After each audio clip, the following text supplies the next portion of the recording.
AI replaces leadership? What nonsense, Mario. Because an AI simply can't match our human abilities. It can't do that because it learns from us, from predefined patterns. Leadership also means leading by example. I still consider that to be a very, very important point. And it's actually shocking how many leaders haven't even used AI yet. AI takes over routine tasks, Mario, but not responsibility.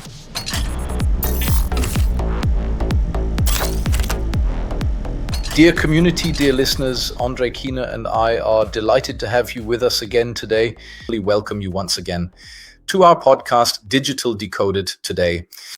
As always, we've brought an exciting topic for you, and this time it's leadership in the age of AI. What modern leadership must achieve in AI-supported sales by 2025. So what does AI need to deliver, and what does leadership need to deliver in this context, André? First of all, a warm welcome from my side as well. And Mario, as you already mentioned, it's a super exciting topic. I think you encounter this in many customer conversations and projects, just like I do.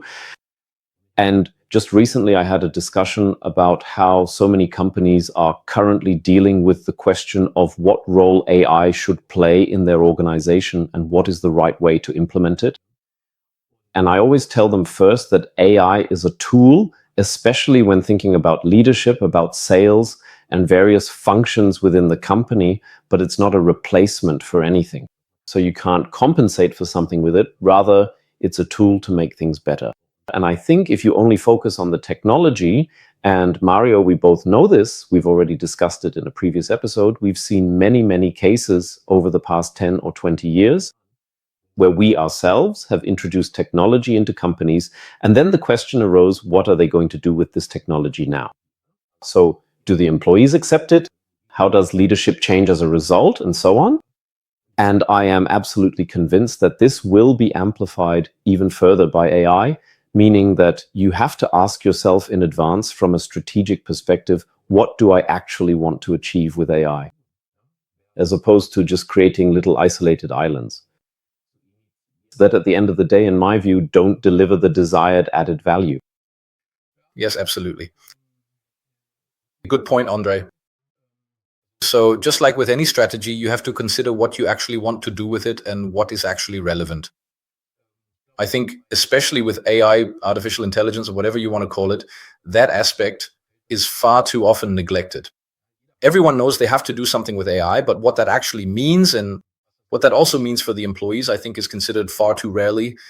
And yes, it's always kind of sprinkled in here and there, but that's usually as far as it goes. What I always find particularly interesting is the topic of leadership often being seen as a controlling authority. And for me, especially now with AI, it's an issue that needs to be much more about enabling. You've already really embodied that at Microsoft as a major and leading IT license provider in Germany, but also worldwide. How did you do that there? What did enablement look like? How did you put that into practice?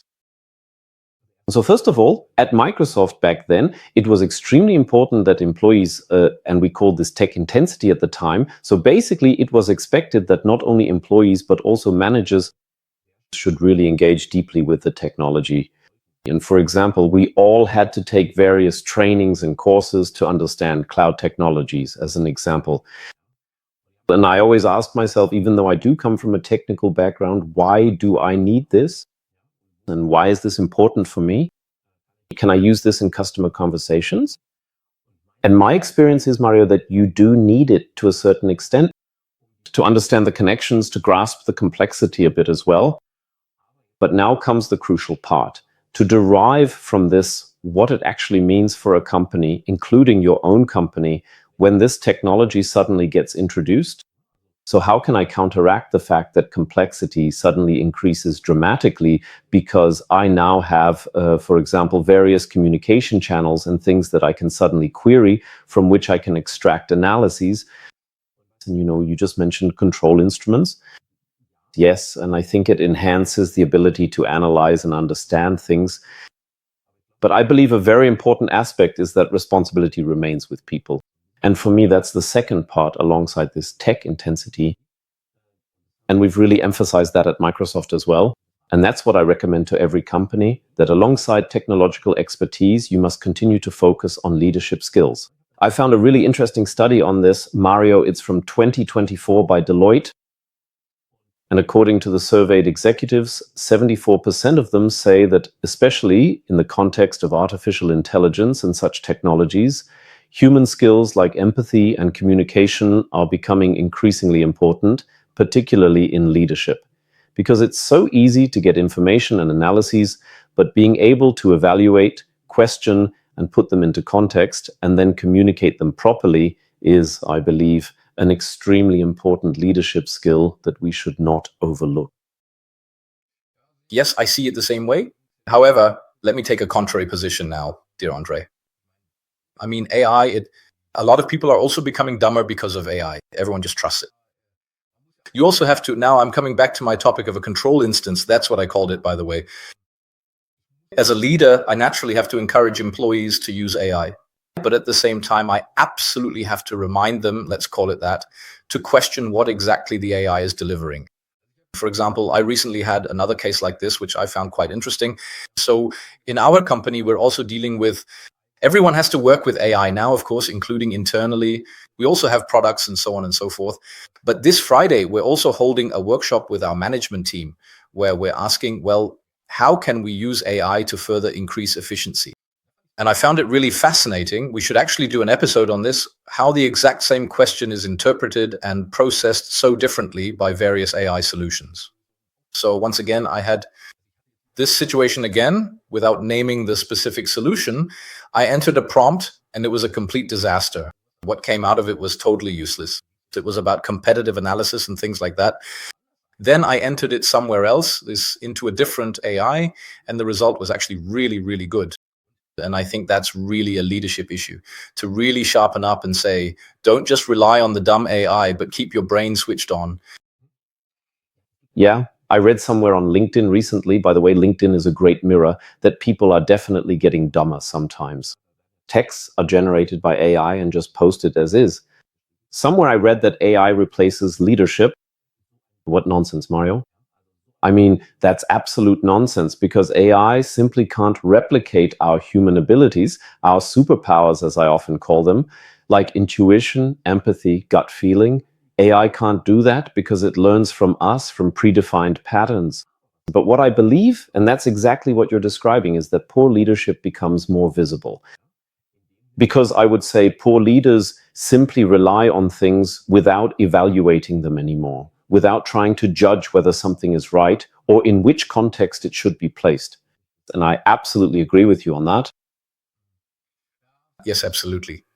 But that's exactly where the topic of coaching comes in. I mean, that's your specialty, Andre, and it's becoming much, much more important now.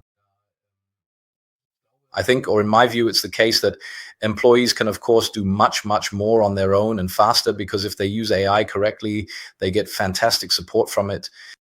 But then the question still remains: encouragement, and as a leader, recognizing the strengths of your employees. And really incorporating this topic of coaching, that's, I think, a very important point. Our topic is leadership in the age of AI, and it's really no longer about reciting the numbers to your team, but rather that employees themselves need to have a handle on the numbers. They also need to be enabled accordingly, of course, but they also need to have a good sense of what they want to do. And then you become more of a sparring partner, a coach, to help guide them in the right direction. Exactly. And, that's actually a really interesting question. About 10 or 15 years ago, when you read about leadership approaches and methods, the topic of coaching was always seen as something external. It was always said that coaching had to be done by an external coach, someone who was trained in it, and so on. I agree with the part about training, because I think that's an important skill you have to learn.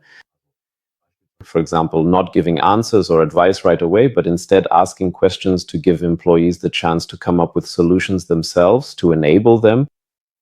But I think what has changed dramatically in recent years is that this, let's just call it coaching competence for simplicity, has become one of the most important skills for leaders.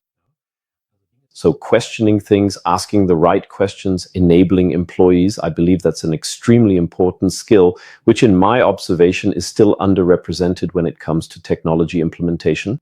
We always talk about the digital journey. And by that, we actually mean competence in various tools and different technologies. But for me, digital maturity also means developing the ability to reflect, to question things, to question myself, and to be able to adapt different leadership styles. Yes, absolutely. I think there are also very different types of employees in this regard. Some can do it, others can't. I would also say that it still remains the same task for leaders to support some a bit more and others a bit less. I don't think AI or artificial intelligence will change that.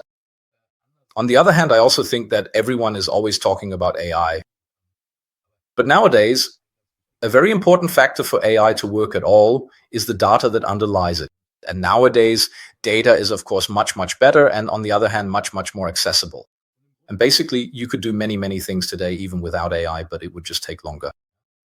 And I think that brings us back to the point that you simply gain speed, and this agility and speed, especially when I look at our age, we always say we have experience, but on the other hand, Mario has become so fast, and also younger employees, the way people work today is completely different. And as a manager, you first have to accept that. Absolutely. And I always say AI takes away routine, Mario, but not responsibility. And as simple as that sentence is, if you think about it for a while, it's not only true, but it's becoming increasingly important in modern companies and modern leadership styles. So having the clarity that I can give routine tasks, annoying tasks to AI, let it do analyses and so on, but it doesn't take away my responsibility to put things into perspective and ultimately also make decisions. And that's what I call a leadership skill in the age of AI, having the ability to make decisions even when I'm not 100% certain. As you said, I receive different pieces of information. Your example was the various tools, and yet I still have to make a decision based on this information. Or, as you also mentioned, I have an incredible amount of data in my company, but we all know the challenge that much of this data comes in different formats is completely unstructured. In a recent case, we imported data, and among the data there was a greeting card, which of course didn't belong there. And of course, this particular greeting card ultimately led to the language model training process being, well, I wouldn't exactly say it was a complete failure, but rather it was instead fed with a somewhat different set of data. So the data is an extremely important foundation. But still, I need to have the ability to question things and make the right decisions. Well, and that brings us back to 2 points. One is taking responsibility. Nobody wants to be a manager anymore. We all feel that more and more. Nobody wants to take responsibility after COVID, or of course, nobody is an exaggeration, but many simply don't want to take on responsibility or make clear decisions. On the one hand, AI can help by providing recommendations for action, even if we often don't know whether they're the right ones and often even know that they're the wrong ones. And I believe that employees really need to be coached to recognize which instructions for action are right and which are wrong. On the other hand, there are also very simple practical matters. How do I get the best out of AI? So how do I create a reasonable prompt? How should I formulate it? How do I make sure that I'm using the right model? So even if I use, let's say, OpenAI, I get completely different results depending on which model I use. And that's really fascinating. Yes, and then the question comes up again, which model is actually the right one for me at the end of the day? But I want to quickly, Mario, I think it's important, touch on another point. That's this ambivalence. And I think we've kind of touched on that, the image of leadership that we've shaped and taught for many years along the lines of the leader knows everything, to exaggerate a bit. And if I'm a leader, then I have to know everything too. But in reality, as complexity increases, that's just not the case anymore. But rather to allow for this ambivalence and to say, okay, maybe not everything can be solved, but I can shape everything and not just on my own. But together with my team, which is also a very, very important perspective that changes leadership a bit further in this era. It's not that I'm the all-knowing one, but rather that we can come to a solution together, and even with the help of artificial intelligence. Yes, good point. Finding solutions with artificial intelligence, of course, goes much, much faster. It helps us. I'm always surprised by that too. I just mentioned our AI workshop earlier, and I'm the go-to market lead. That means I always have to talk a lot about what our competition looks like. What does the market look like? How is that going to change? What is the forecast for the future? I really have to say, and this ties in with my claim, leadership also means leading by example. I still consider that to be a very, very important point. And it's actually shocking how many leaders haven't even used AI yet. They all tell their employees, you have to use AI now, but they've never done it themselves, have no idea about it. Honestly, it's shocking. And that brings me back to this workshop. I really use AI proactively every day, also to make my life easier. But creating slides, that's still not really AI's thing yet. So I would say that's still something people can do better. But when it comes to content, if you prompt it correctly, you get really good results. And of course, you become much, much faster. Absolutely. And you've just mentioned several points that I'd also like to address. Let me start with the topic of prompt engineering. And that really is a skill. And I now see a lot of companies offering training on it, which I think is really great on the one hand, because employees are being trained to use these tools properly. On the other hand, Mario, I ask myself, why do I need to know exactly how to ask a machine a question? Why doesn't the machine know that based on history, on data, on context, and so on and so forth? And I believe we'll see further improvements in this area in the future. Yes, because to be honest with you, I do feel uneasy about saying that we now have to be able to prompt correctly, even though based on the current state of artificial intelligence as we find it today, we still do need that. I want to make that very clear. But I believe the new prompt will actually be language itself. So we'll move away from typing something in. Voice AI is becoming more and more prevalent. But I want to make another point. I'm always a practical type of person. I like to bring in real world examples. Just recently, I had, again, the discussion that really drives me crazy. I had this discussion that technical people need to be specially trained in prompting. And these really are, we're an IT company. These are people who actually go out and carefully explain IT topics to our customers and resolve them, as I would put it. And I always ask myself, and here I am again, at the responsibility of the employee. So where, please, is the intrinsic motivation? I've never had any training in AI myself. I'm not saying that I'm super skilled at it either. But I would say I know how to prompt. You can easily figure that out too, even with AI. And of course, a lot of employees make it way too easy for themselves because they just stand there and say, I need a 3-day training first. And you think, for what? I don't know what your experience has been, but that's one of my takeaways where I always say, everyone immediately calls for enablement, which is fine. But I'm also the kind of person, and this ties back to the leadership topic in AI, who says, okay, understood, you'll get another enablement session, but then I want to see some execution from you. Yeah, and first of all, to answer your specific question, I think it's, from my perspective, based on my observations when working with different companies, it depends on the industry if you're in very tech-savvy sectors. And I think that the willingness and also the intrinsic motivation are greater to engage with it independently because people realize that it's increasingly becoming a part of everyday work and simply belongs to it. But Andre, may I briefly interject? Maybe you did, or maybe I expressed it incorrectly. That's exactly what surprised me so much, that we didn't have that. Because exactly what you just said, that's what I would expect from people who deal with IT every day. And especially in that context, I would have thought that people would say, oh no, I don't need training. I'll just teach myself because I'm the IT god here. And that's exactly what doesn't happen. And that's what surprises me more. And here I would put forward the thesis, Mario, without knowing the specific situation, of course, that maybe the company hasn't worked enough on this whole change process. For example, to make it clear what technology means for us, what AI means for us, what we want to achieve with AI strategically, what we don't want to achieve, what AI can do and what AI can't do, which jobs might be eliminated, which won't be, and which will change. And that's what I always mean by the approach, by the communication, that AI topics and AI projects in companies can never be generated bottom up. Otherwise, you eventually end up with islands. And in my experience, many of these islands eventually get stuck in IT, which doesn't work. Instead, what you need first is an AI strategy from the top, and then very concrete use cases that truly create added value. And here's the crucial part, not just for the company, but also for the employees. And I believe that's how you can create intrinsic motivation. That's just a bit of my observation. Yes, fair point. I'm not saying that we're doing everything right or that I personally am as a leader.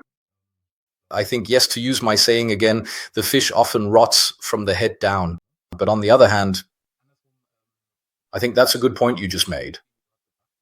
The question with enablement is, what do people need? Of course, I also need the opposite side, that people clearly articulate their needs. I have these and those needs. And on the other hand, as leadership, as a manager, I also want to hold people accountable to some extent. And I think it's actually good for some people not to let them off the hook there. How often are trainings or enablement sessions held, they're consumed, and then nothing happens afterwards? Nothing happens afterwards. And I think, Mario, maybe this is actually a good wake-up call, especially when we talk about AI in companies, about how, for example, processes and evaluation criteria in personnel development and HR need to change. I don't know if you're familiar with that. For many years, we've evaluated employees based on their own output. In other words, based on their individual performance. That's relatively straightforward in sales, but of course it applies to other areas as well. And what we've increasingly added over the past years, especially in the technology sector, are two additional circles, one being individual impact as a separate circle. Then there's another circle, which is what impact do I, as an individual, have on the success of others? In other words, how do others make use of my results, my work, my insights, my expertise to achieve better outcomes? The third circle is, how do I, as an individual, manage to use the results, insights, and expertise of others to achieve better outcomes? These three circles have been relatively stable in recent years when it comes to evaluating employees. And I am absolutely convinced that it's worth adding a fourth circle, namely to ask, how do I use technology to make my output better, faster, and more efficient in order to generate even more output? And I think it's important to introduce this a bit into employee evaluations as well, because that way you also create motivation. People will say, aha, look, the company wants me to use this. Of course, you first have to clarify how and what exactly. They want me to use it simply to make my work more efficient. And now comes the crucial point, and I think this question still hasn't been answered.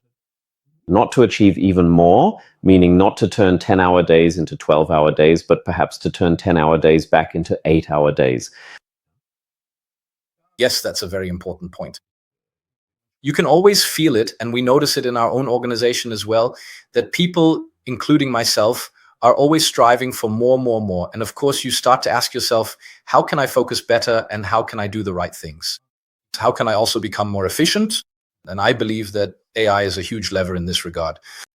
Especially now, as things are moving in the direction of quantum computing, there will be developments in the future. Yes, you've probably read about it. Mario Zuckerberg is currently forming a special group, acquiring a lot of people. So AI experts with astronomical salaries. There's talk of up to 100 million a year. You've probably read that too. It was all over the papers this week. Or the OpenAI CTO, her AI startup was valued at 2 trillion this week, and they haven't even released a product yet. The startup is only half a year old. It's just crazy what's happening there, Mario. And at the same time, I think it also presents incredible opportunities. You can also see the potential of AI reflected in these valuations. And of course, this will continue to disrupt all of us. It already has. But especially in this area, since you mentioned repetitive tasks, these things still have to be triggered manually today, even with CodeMilot and all those other tools. But in the future, these will just run on their own. You won't have to do anything anymore. And that's when things get interesting. That's when it gets interesting, Mario. What I find interesting about this whole discussion, and I've read all the news as well, is that, by the way, I'm not saying that you have to pay experts these outrageous salaries or that startups are sometimes overrated. That's all fine. But what bothers me about the whole discussion is that, once again, it's others who are leading the way, and not us in Germany, not us in Europe. Instead, I read just yesterday, I think, or the day before, a report that the partners who want to build a mega AI factory aren't really in agreement after all, and now it's not going to happen in Germany or Europe. And I just think that's a shame. And I believe we're once again sleeping through an important development, which certainly won't strengthen our competitiveness in Europe. That's a great closing statement, Andre. Maybe a brief summary. Leadership is definitely a key to AI transformation. I myself, as that leaders know and evaluate AI. I have to encourage my employees to also critically question AI when they actually use it. But I also have to enable them to use it properly so that they can critically question it. And as a final point, I definitely have to pass this on to my employees as well, that there is more than one AI, that you also get different results there, even different results within the respective models. And that's when it all comes together. Then leadership is no longer just a controlling authority, but also takes on an enablement role. And through coaching, we make it all happen. Perfect keyword, or rather perfect closing statement, Mario. Then I would say, dear Andre, let's do another episode together so that we can maybe shed some light on things, what kind of AI tools are out there and how can they be used in sales or even in leadership. We should definitely discuss that. To all our listeners, please feel free to send us suggestions for guests and also suggestions for topics. The guest series will be starting soon, so stay tuned and stay human.